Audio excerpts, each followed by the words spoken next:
Okay, we are recording. Welcome everybody to the Murray Amateur Radio Club.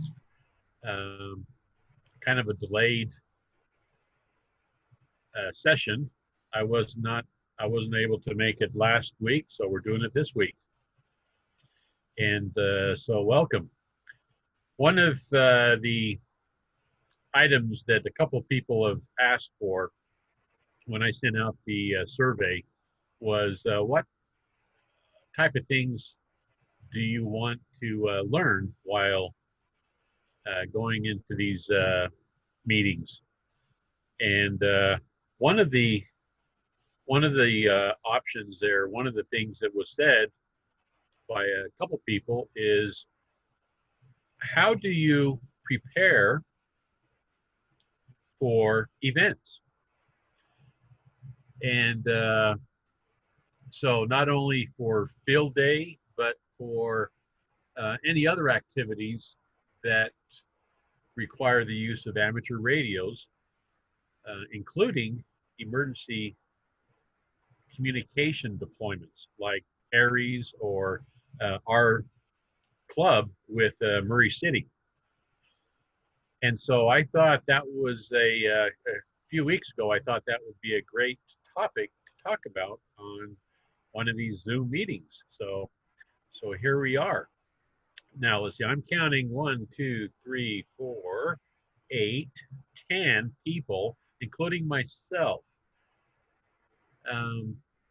So as a litmus test, if I still have 10 people at the end of the presentation, then I know I'm good. So I'm going to now share my screen. And let's see, we'll share that one there. And I'm now going to start the slideshow. And tell me if everybody can see. Yep, we got it. Okay, yeah, I great. can see it. Thank you. So, Yes. So the title is Preparing for Field Day and Other Activities That Require Field Use of Amateur Radios, Including ECOMMS Deployment. So there's a couple of, or there's a number of key questions that I ask every time I do a deployment. And so that's kind of basically what my strategy is. So we're going to talk about the length of stay. We're going to talk about, well, another question that I have is the weather, the required equipment for the deployment, power requirements for the equipment and length of stay, food and shelter, of course, contingencies, first aid, and a couple other things. So let's first start off with length of stay. So I always ask myself, what is the normal time that I might be required to be at my post, whatever that post is? And when I say normal, like for example, the 4th of July parade, we knew the length of stay. It was only going to be a couple hours, maybe 4 hours. And so that's the normal time that I might be required to be at my post.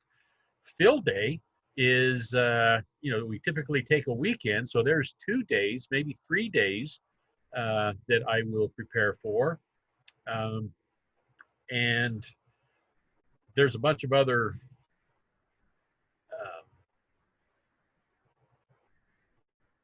well, let me just put it this way. There's always a normal, and then there's some things that are outside the normal, and we're going to talk about that, which is it a possibility that I might stay longer? And so depending on the contingency, depending on the deployment, it may be longer than what normal is. So that's something that you need to ask yourself and prepare for. Weather is the next question. So what is the forecasted weather for the length of time? Again, this normal time that I'm required to be wherever I need to be. Equipment requirements. What will I need to successfully fulfill my assignment? And, you know, is it just an HT? Is it dual band mobile radios, HF radios, antennas, whatever the equipment is? You need to ask yourself what that is. Then you need to ask yourself the power requirements. Will I have enough batteries to last while at my post? Will I need a means of recharging my batteries? And that includes mobile communications. Am I going to run my car battery out if my post requires me to be in a vehicle? Do I need to bring fuel for the power requirement? Do I need to bring extension cords? So I am thinking about generators, putting the generator off in an area where it won't disturb you. And so the extension cords are for that. And I typically do that. Like the Wasatch 100 is a great example, or any of the Utah SAG deployments that you might be on, where I'm at a location for 24 hours and I'm running a dual band radio and I'm pushing 50 watts. How long is my battery pack going to last for that? And so talking about the parade, that's only a couple hours that we think we're going to be there, but is there a possibility that we need to be there longer? Or will I be transmitting a whole lot that will require additional batteries for my HT? Those are the things that you need to ask yourself and you need to plan for. So the next thing is food and shelter. So what do I need to bring that I'll be protected from the weather? Does the weather forecast include sun or rain? And this is very important. Bringing sunscreen and shade tarps is just as important as protection from rain and snow. Especially if you get deployed out on a 24-hour shift or a 48-hour shift, you could be in one location and weather can change. So that's why you want to know what the weather is in the projected time that you're going to be there, plus an extension, because you may have to be there longer. So you want to make sure that you bring the appropriate shelter for that. And here's something very important here. What you wear is just as important as what you are staying in. Indeed, what you wear is your first layer of shelter. So shelter does not only mean a tent, but it also means the appropriate clothing that you're in. If you're going to be doing a lot of hiking, are you going to be sweating and then later on in the evening you're all drenched with sweat and now you become really, really cold? So that's the type of stuff that you have to ask yourself as you're preparing to bring clothing, including rain and sun. A lot of people think layering is the way to go. I have a different attitude or different theory behind that, but that's we can maybe talk about that later. So talking about food now, do I have enough food and water for the length of stay that I'm planning? And is there a possibility that someone else may need to share my food and water? And I ask myself that because, for example, next week, I'll be with the Timpanogos Emergency Response Team at the trailhead, Aspen Grove Trailhead, and I'll be there Friday, Saturday, and Sunday. And I'm not only going to bring food for myself, because I'm going to bring a tent and enjoy breakfast, lunch, and dinner for those days while I'm there, but people coming back from the trail, now they know that I have two bum ankles, so I opted not to hike along the trail, but I'm going to be at the trailhead. But I'm going to have extra water and some energy bars for people that come down, or maybe there's a search and rescue effort going on, and I can give those SAR personnel some additional water in particular to take up with them. You never know what you're going to need, and so you always plan for the contingency. Also, do I have a method of boiling water? That's often overlooked. Sometimes you need a way of, maybe if you're in a stationary location, boiling water is a thing to do. But if you're out mobile, you'll need some way to purify your water. What's the law of threes? You know, there's a 3-minute thing, but 3 days without water, then you are in a very bad way. You could die. And this is normal scenarios. Sometimes, depending on your amount of exercise that you're having to do and the type of weather, it may be 2 days is your limit before you pass away if you don't have water. You can, stay alive for a month or so, more than that, if you have water and you don't have any food. So water is paramount for this. So contingencies that I plan for is there a remote possibility that my length of stay may be prolonged? I always will check that as a yes. Is there a possibility that the weather will change? If we live in Utah, you better check a yes to that as well. And it doesn't matter if you're on a course for the 4th of July parade, because the weather could just as easily change in a heartbeat. Generally, it's not that bad, but you never know. Do I have appropriate weather and shelter to compensate weather? Do I have appropriate clothing and shelter to compensate for the weather changes? Do I have multiple sources of power to charge my batteries? What happens if my generator goes out?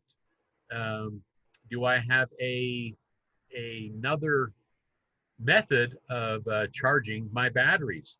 So maybe solar panels is what I need to bring with me, another battery, whatever. Do I have enough food and water for a prolonged engagement? Again, you're not only thinking about yourself, but you're thinking about others that you may need to share. Also, other contingencies. What happens if my radio breaks or my antenna breaks? What happens if my tent starts leaking? Comfort items. What type of comfort items will I need? And we're going to talk about that, I think the very last slide, or the second to the last slide. We're going to talk about comfort items, because that is very, very important to have. So first aid is the next one. Do I have an appropriate first aid kit for the deployment I am on? We don't need a huge first aid kit for doing a parade. Although a small kit is a good thing to have, especially in case you're starting to get blisters if you're doing a lot of walking. Usually that's not the case, but on the Wasatch 100 or Utah SAG, you may want something a little bit more than just a moleskin for your feet. This is one that you have to take with a grain of salt. Do I have enough first aid supplies for myself and others? There are many organizations like Utah SAG where, and for that matter, other city type of activities where we do not perform first aid for other people. I'm talking about you're on the trail and you come up with somebody who is a hiker who fell and put a big gash on his leg. There's no reason why performing first aid is not the thing to do. Most importantly, do I have a basic first aid knowledge? If you do not, then maybe it would be a good time to take a class in basic first aid. And this is something that is often looked at. You buy this first aid kit, some of them larger than others. Do I know how to use everything in the first aid kit? If it's more than just a Band-Aid, you know, maybe you have one of those slings. Here's a good example. How about the sling that you put in your arm in with the triangular bandage? Do you know how to tie a triangular bandage? It seems so simple, but you'll be amazed at how many people have a problem tying a triangular bandage to put your arm in. So that is not only important for your first aid kit, but you can, kind of a side note, anything that you're carrying, whether it's power supplies or the type of radios that you have, do you know how to run the radios without the manual? Do you know how to do a simplex frequency, going to your getting out of the memory mode and going to VFO? What you carry with you, regardless of what it is, you need to understand how to use it. I think that's the takeaway for that. So let's talk about my personal checklist for field day. And I chose field day because having a checklist for a 2-hour event, the checklist is very, very small. But I will tell you, I have an extra battery with me, even though I'm only going to be out there for a couple hours, because I never know if that battery is going to go. Plus, I have a spare HT with me, because in case my HT goes out to lunch. So let's talk about field day. So my length of stay on field day, 3 days, 2 nights. The weather depends. Usually we expect sun, but plan for snow. Last year, it was snowing on us during field day. So, and this was in June. So, you know, welcome to Utah. My power requirements. Well, I had my battery case that had the 44 amp hour batteries in there.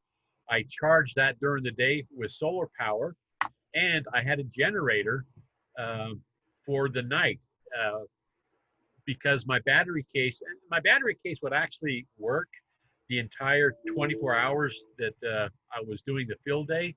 But for me, I turned on the generator when my battery level went to 12 volts. I never let it go down below 12 volts. And so that means I'm on generator for about 6 hours of the night. So additional things, what was my equipment that I needed? Well, I was applying a HF rig with tuner and SWR meter. I had an antenna and mast that I brought. Food and shelter, tent and tarps. Full camping complement. So I have a camping trailer, not a bumper pull trailer, but a 6 by 8 foot trailer that I put all of my camping stuff in, chairs and most everything that I need to go camping. So I have that with me.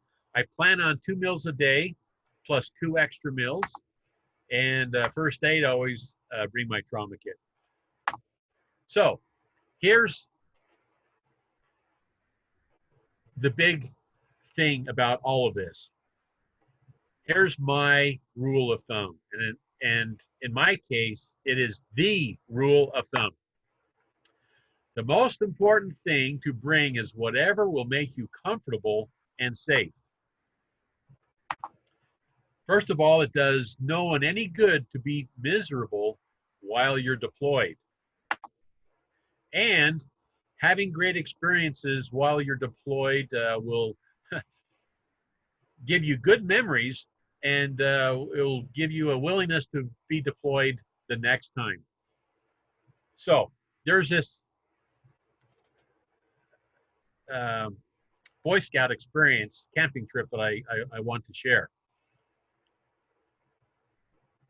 I brought my tent, I brought my sleeping bag, I did all the stuff I was supposed to do. My mom prepared all the meals. That's why my backpack was 75 pounds. She wanted to make sure that I ate well. And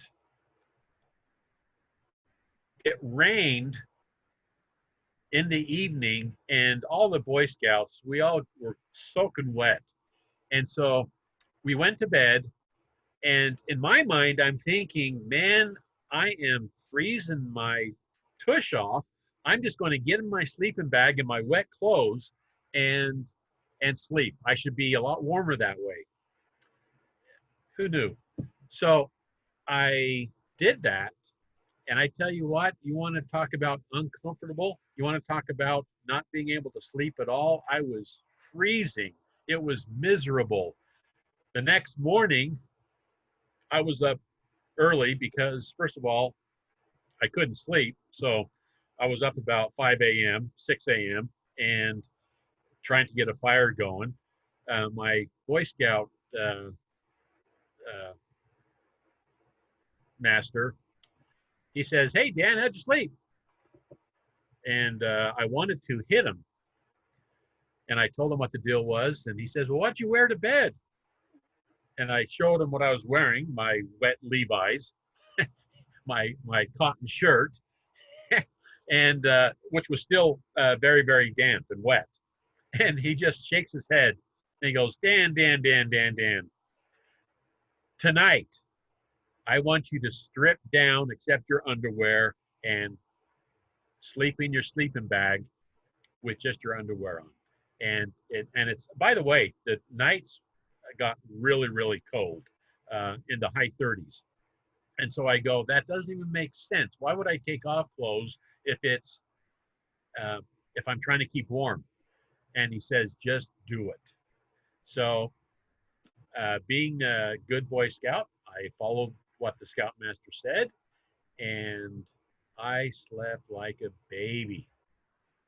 So being comfortable from there on out changed everything. When you are deployed, you want to bring stuff that makes you comfortable, because if you're not comfortable, you're not going to want to do it yourself. As a matter of fact, fast forward 40 years, and I'm involved with young men in my neighborhood here in my church, and we're all getting ready to go take a week-long camp out in Brown Duck Lake in the high Uintas. And but to do that, I don't know if you've ever been to Brown Duck Lake. By a show of hands, have you been to Brown Duck Lake before in the high Uintas? It is a 20-mile hike, maybe 18 miles, and it is miserable. It is uphill, a lot of switchbacks, beautiful area of the high Uintas, but it's very tough. And if we were to just, and by the way, the camp out was planned for August. So we had all summer long to prepare the boys for what would have been a very miserable time for most everybody if they weren't prepared. So we started out by just walking, putting our packs on, doing a pack check. We did not allow anybody. The very first thing that we did in May when we first did our first hike, which was just around the neighborhood, is they were supposed to bring everything they were going to bring to Brown Duck Lake. and we're going to check the packs. We're going to weigh the packs. If the packs weighed more than 15% of their body weight, then we started to take things off. And we would then work with the parents to say, you know what, your son does not need a 55-pound sleeping bag, okay? Your son needs a sleeping bag that weighs no more than 3.5 pounds, maybe 4 pounds at the worst. And so it gave parents time to get the right thing for the boy. And the next time we went, it was a little bit harder. The next time we went, it was harder still.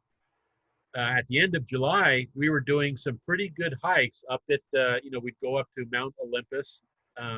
We would do some very strenuous hikes. And each time we did a pack check and made sure that they weren't carrying any contraband, because you know they're going to carry contraband. And they didn't understand why we were adamant in doing that. So fast forward to August when we actually go on the Brown Duck trip lake there, the Brown Duck Lake trip. The boys enjoyed it. They were practically running up the switchbacks.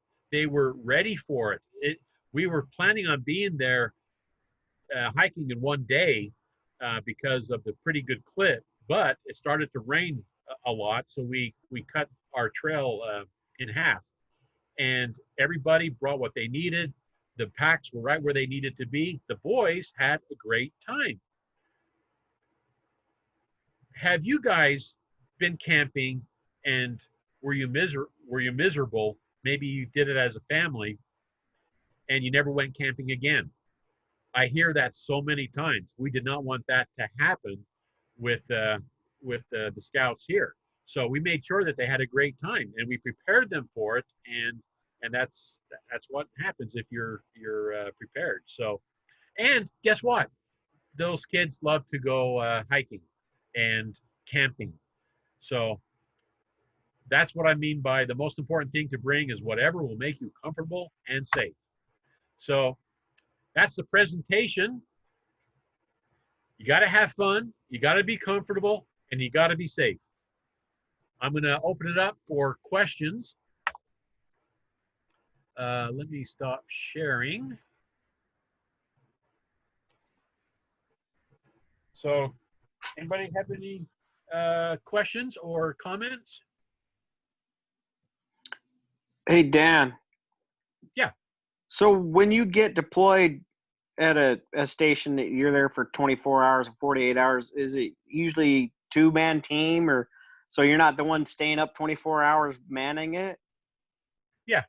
It's usually a two-man team. Although like the Wasatch 100,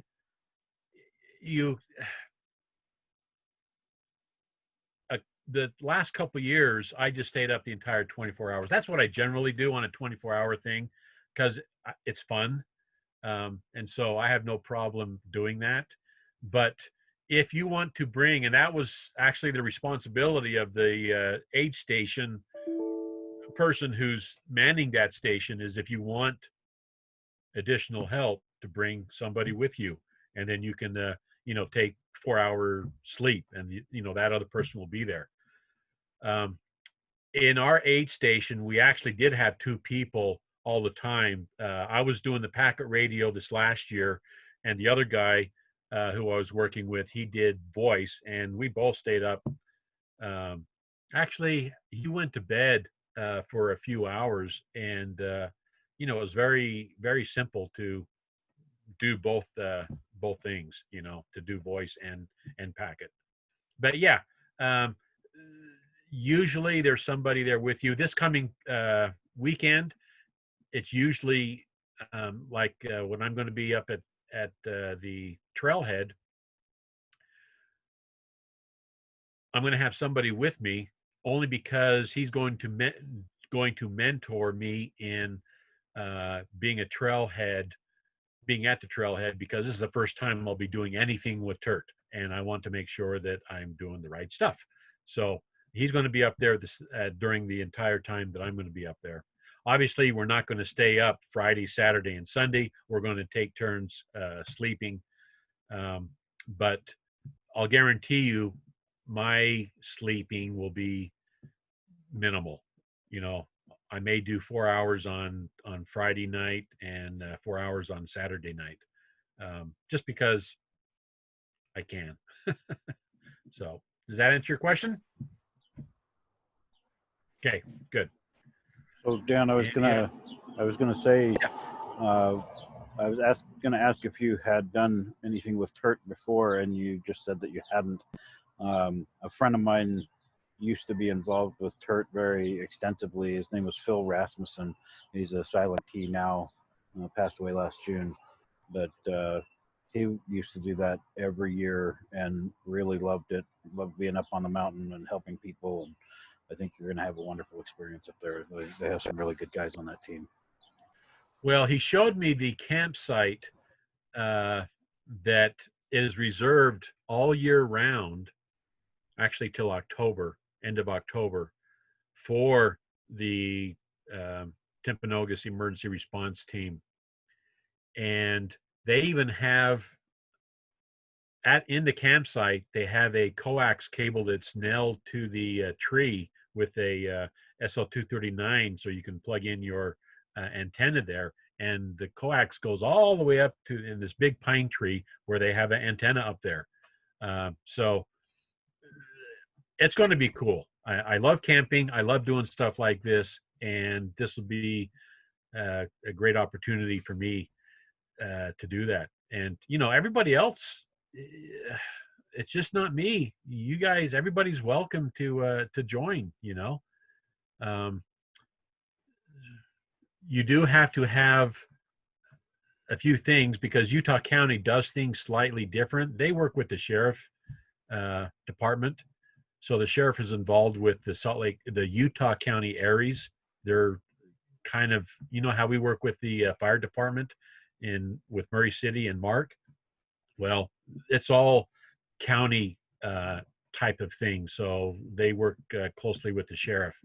So you have to go through a background check and do that type of stuff. But, you know, so long as they don't dig too deep, I should be okay. At least I'm hoping. It better, because I have a DOD clearance, and you know, it's one thing getting a DOD clearance. You never want to do anything that will prevent you from losing that, and that is hard to get a good DOD clearance. So I shouldn't have any problems. You know, most of the killings, people should not have been on the sidewalk. You know, what can I say? So anyway, oh, this is recording. Shoot, I shouldn't have said that. Any other questions or comments? I did want to talk a little bit about, go ahead, Sherwood. I'll let you go first. Well, I was just going to say what's not been mentioned in being prepared and stuff is the type of shoes you have on, too. I did a bridger hike up in Cache Valley when I was a teenager, and they would not let you on the trail do this bridger hike if you didn't have boots on, rather than tennis shoes and things like that. So that is a very important thing as well. I just thought I'd mention it.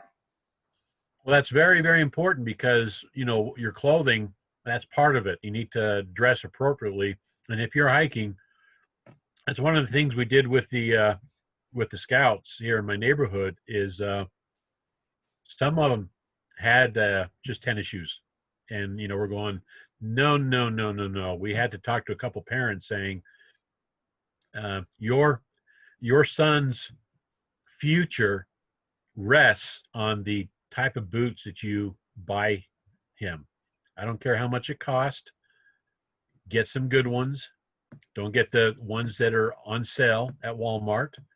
That's not to say Walmart doesn't sell good boots. They do. But don't get the, you know, $20 a pair boots. Don't get the Harbor Freight. Get something that you're comfortable with. Find something until they are comfortable with. And for goodness sakes, break it in. Which, okay. I was such a stupid scout. we moved to Pennsylvania, let's see, I was 8 years old. So my dad, he didn't do any type of scouting or hiking. It was all family camping where we sat around the tent. We had this big tent, and we were all comfortable, and we didn't do any hiking. We just did stuff around the campsite. Well, I went on this 50 miler, the Appalachian Trail. The Appalachian mountain range goes through Pennsylvania up into New York and further south for I don't know how many hundreds and hundreds of miles. We took a 50-mile trip, and for that trip, I knew I needed some boots, and so my parents bought me a pair of hiking boots, and so I thought I would save them for the hike. So the very first day, I put on brand new hiking boots. Man, I'll never do that again. My blisters had blisters. It was miserable. Ultimately, because we were so lost, we were supposed to be up on a ridge, and we're hiking along a road. We dropped by a house. This is 3 days into the 50-miler. We took a left turn, and we should have taken a right turn 10 miles up the road, because we're now walking along a road, a paved road. We come to a house. We make a phone call. We found out, the scoutmaster's doing this, we found out that we're supposed to be 10 miles up the mountain range there. And so I had issues with my feet, obviously. The guy had asthma. We decided to cancel it. And by the way, one of the things that made it so difficult was my mom, of course, prepared the food.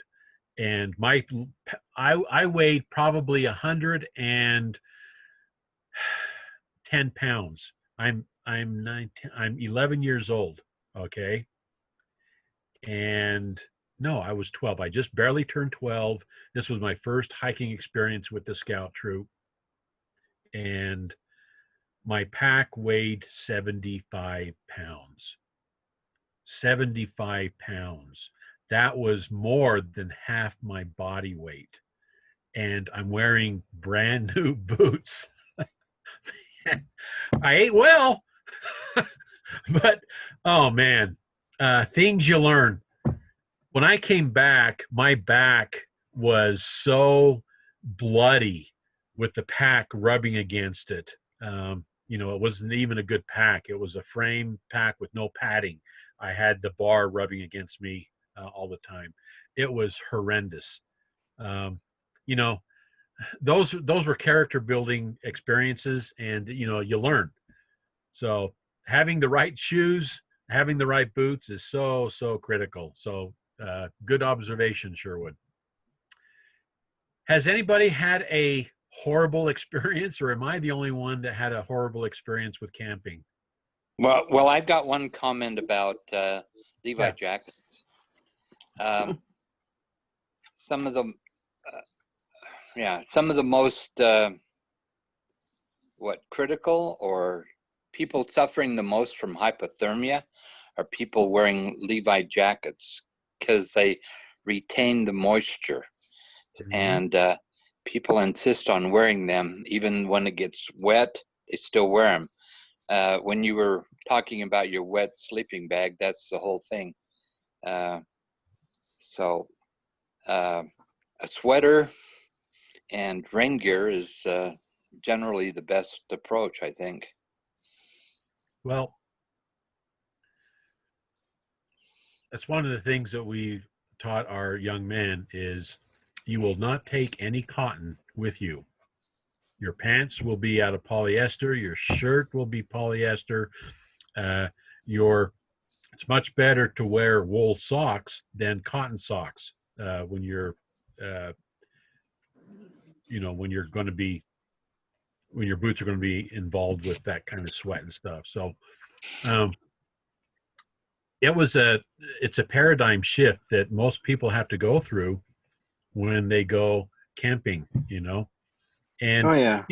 we talk about multiple night camping, but you know, if it's just an overnighter, still you want to be comfortable. Um, so, because if you're not comfortable, you don't want to do it again. So Yeah, I remember taking a scouting trip. I was like 16. We went and rode the Snake River in canoes. But the first day it had rained so much that we did it in raft on the first day. And I remember my feet were wet. I didn't bring another pair of shoes. Next morning getting up, I had to put on wet socks. You know, and it was horrible. I mean, I was like, so today it's like, okay, if I'm going camping, I've got multiple pairs of shoes, socks, you know. Then got hail though. Yeah, oh yeah, then yeah. And weather, you know, we were riding in a raft and we got caught in the middle of a stream and it hailed on us. And we could see the storm coming, but there was nothing we could do. You know, yeah, that was not cool. did you learn something? Yeah, I need to have body armor. Learn not to go camping with those guys again, right? So I wanted to share something in regards to your power situation, Dan. Yeah. So this is from a presentation that Bob Reninga has done several times. I'm going to put a link on the chat here. Bob drives a Prius, and the Prius has large quantity of batteries on board and a generator and everything on board. But the situation is you park the Prius in the parking lot and then you hike up to wherever you're going to be, right? So you may be quite a ways from where you're parked before you set up your radios and stuff. And so what Bob has come up with is this concept. Well, it's not, he didn't invent it obviously, but he utilizes it, this concept of single wire earth return. And so what he does is he pulls a single piece of wire from the Prius up to wherever he's going to be camping. And then he drives some ground rods into the ground, both at the Prius end and at the campsite end. And he runs 330 volt DC over that wire with the return circuit going through the ground.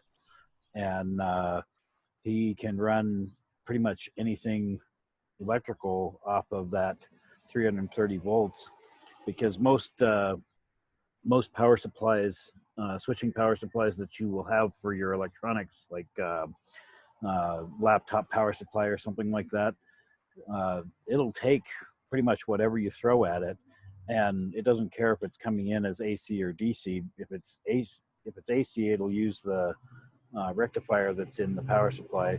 If it's DC, all the power goes down one leg of the rectifier, and you have nice clean DC power coming out the other side. So he'll just leave his Prius turned on, but you know the engine won't be running most of the time unless the batteries get low, and he'll run his entire campsite, lights, radios, computer, whatever, off of this 330 volt single wire setup. And then when the battery on the Prius gets low, it'll automatically start the car and run the engine to charge the battery back up. So he's got himself a pretty nice little setup. But I posted a link on the chat here in the presentation to his page where he talks about doing that, and it's quite interesting if you want to check it out. Yeah, I'm looking at it now. You didn't see the very bottom. It says obituary. No, as far as I know, he's still kicking. So, but yeah, it's a kind of an interesting idea. How much do Priuses cost? So Pretty expensive way of doing. I know Bob has bought several Priuses that were totaled and rebuilt them. Let me see if he's got a picture of the one of his rescues here, and I'll put that in the chat as well. Well, okay, so the very first line of that web page is disclaimer: this page is for concept only. So he does not want to get involved with anybody's getting electrocuted. Yes, he certainly does not want to take responsibility for it. Let's put it that way. Yeah. But Yeah, let's see if I can find this. So why did that not come? So what he did was he found this this Prius that had been totaled. The rear end was bashed up, but the front end was fine. And so what he did is that not showing up when I click on the link. What he did was he built a new back end out of wood for this Prius. Let's see if I can. Can you share your screen? Yeah, let me share that real quick. Hang on.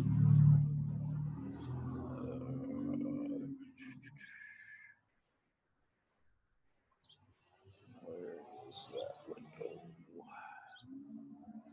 I only have like 900 windows open, so So he's using 20 gauge wire yeah. There it is. up to 1 kilometer? I'm Yeah. sorry. That's just not feasible. Holy moly. So let's see, that's not showing up there for some reason. But yeah, so there you can see the wooden back end, and he actually built this so that if you look at this one, he built this so the back end will actually slide out and give him extra cargo space in that Prius. So He doesn't go on very many dates, does he? you know, I know he's married and has kids, and I bet you his kids will not be seen in that car. you know, actually this one with the wood is the one that his son used to get to college, and that's why he had the back end made so that you could make it bigger so that he could haul more stuff to college. So Very interesting. But yeah, he's bought several of them that were totaled. There's one that he bought that had like a huge dent in the side, so he just put a sign over it that said solar electric car, and he put solar panels on the roof of it, and off he went. So apparently these Priuses are available that people don't know how to drive or whatever, and they've gotten in wrecks, and you can pick them up for a song. So as long as the batteries are still in decent shape, there's no reason not to. I think that's a picture of his son right there. So Okay. White trash.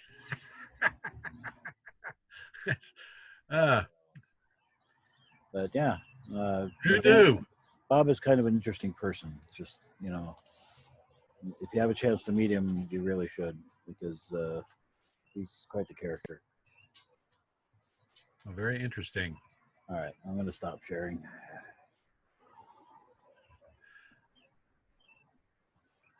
I think I remember hearing or seeing other methods to do that, including running something like this. I don't recall ever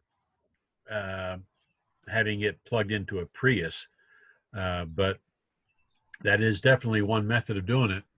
Yeah, so apparently the single wire earth return was actually used in rural power delivery years ago. It was a lot cheaper to pull one wire than two. So, you know, when they were pulling power out to the farms and stuff in the middle of Iowa, you know, they found that they could pull a single wire and return the current through the earth. So it's an interesting concept. I'd like to say, I don't know if I would recommend doing that, but it seems to be effective. So it's an interesting he's showing 330 volts DC half amp. Yeah. So 20 gauge. I mean, that just goes to show amperage is about current and not voltage. Right. So you can run high voltages, but with low current, you're good. Yeah, and DC is kind of a lossy power delivery mechanism for long distances, but you know, he can get it up to 1 kilometer from the parking lot. So, you know, that was it's protecting that 20 gauge wire for a kilometer. What he does is he strings it up in the trees. so it's off the trail, and it's it's up in the tree along the way, and then when he gets back to the car at the end of his experience, he reels it all in, and it just slides right on out of wherever he dragged it. So because it's just a single wire, so it doesn't get bound up on anything. So And he'll never get lost because all he needs to do is just follow the dead wire. birds. That's right. Follow the dead birds. Yes. Okay. And does anybody else have any comments on our discussion tonight? Darren, Mine's you've been on- silent. Actually, I have one on comfort, and I think I prefer dark chocolate, but white chocolate is important. I think food is an important thing to have, especially comfort, good food. And being a pastry chef, chocolate is very important.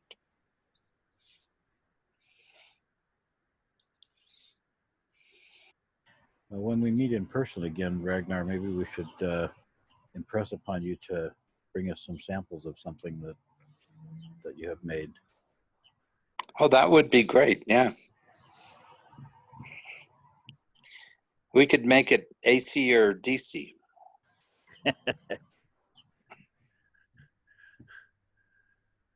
Okay. I have a comment or Yeah. kind of related. Field day. Are you aware that the ARL has some temporary waivers for field day now? Yep. Everyone's aware of that? I don't think everyone's aware of it. If you want to fill us in, Rick. Yeah. Well, basically, and I'll put a disclaimer: there's nothing like being out doing field day, but with the COVID, they've now relaxed it that Class D stations, in other words, the Class Delta, which is home power, sitting at your home, working the radio.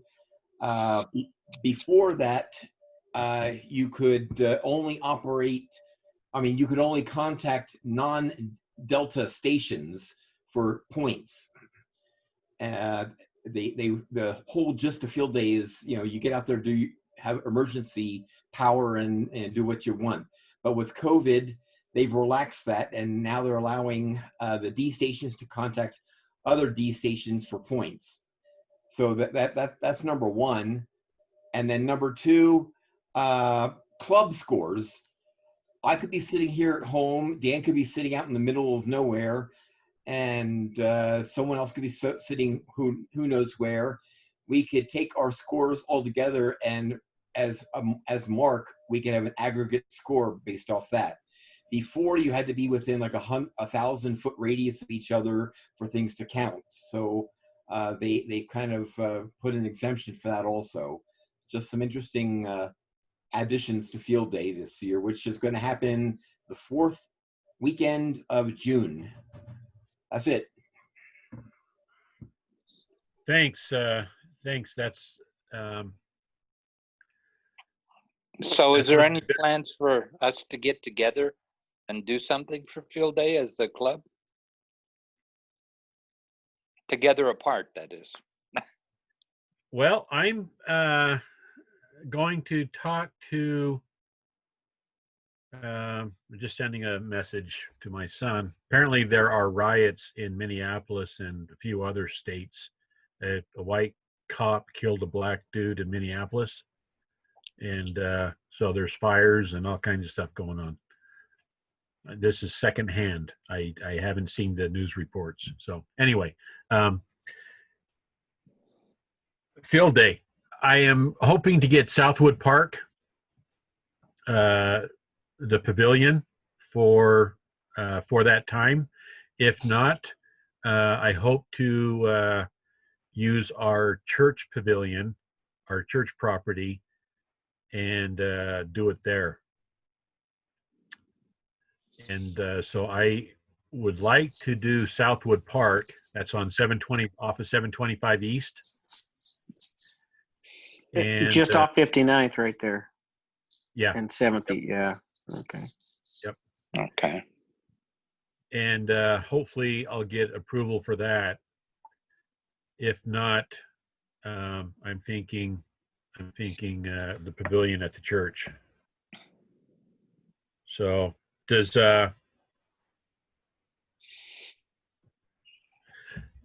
anybody have any other ideas of locations where you'd like to do field day? Or we can just stay home as well. But I this is a number of weeks away. I need to see what the current state requirement is, because they were talking about doing activities for groups under 100, or maybe it's under 50, whatever, versus over that. And I wonder what our governor has determined on that. Has anybody heard? I just, there was a concert that was wanting to cancel and stuff like that, but that's about it. Yeah, the Bike MS was that same weekend, and it's canceled. So I don't know if that's indicative of anything. Yeah, that's always more than 100 people grouped together, though. So let's see what Joey has to say. I know, 4th is canceled, and that's way beyond field day. It might be that we just have to do it from our houses. But, how many people have not gone to a field day? I have 1, never 2, gone to. 3, 4. Neil, have you? Not done a field day. Yeah, we went to the UARC one. What was at Payson Lakes? But Okay. that was the Sam, first have year you we gone? did it, and we didn't. I don't think I ever sat foot in the tents, because it had certain people that were doing it all the time, and I only went up after I got off work, and then I just came back home. So Okay. Sam, have you done it? No, I've never been in a field day. Okay. Most of us on Zoom here have not. Let's see, where did AI3W go? Huh. Yeah, it seems like I've always done the MS-150 back when it was in Park City, and then Logan weekend was always up there. So Yeah, I've always Well, done the Bike MS too. So it's very fun. I think if I can get, considering it's only just going to be onesies and twosies, people visiting the the station, I don't see an issue at all. So anyway, I'm going to talk to Joey about this. It's going to be, for under 25, for probably a dozen people. I can't see an issue with that. And if people want to wear their face masks, that's a great idea. I know I am. And I will have, if we do it, I will have disinfectant clause, as people change radios. I'll make sure that I do my part. So that's going to be my goal. So I'm going to go ahead and email Joey and see if we can get an okay from Murray City. Any other questions, comments, suggestions? Hearing nothing. I am still waiting for the ECOMMS student guide. It's 13 meg file. It failed the first time I tried to download it into my email. So expect an email with the YouTube link as well as 2 documents. If the student guide is not, I can't download it, then I will send the link to where you can download it yourself. sounds good. that'd be great. I can put it on our website as well if I can get a copy of it. Yep, that'd be good. Okay, cool. Dan, Thanks, everybody. Dan, it looks like you picked up Rick again, so you actually finished the presentation with 1 person more than you started with. So Good. We're going in the right direction. So you were successful in your endeavors. Okay. I'm going to stop recording, and I'll get this up on the website as soon as I can. So thanks, Okay. everybody.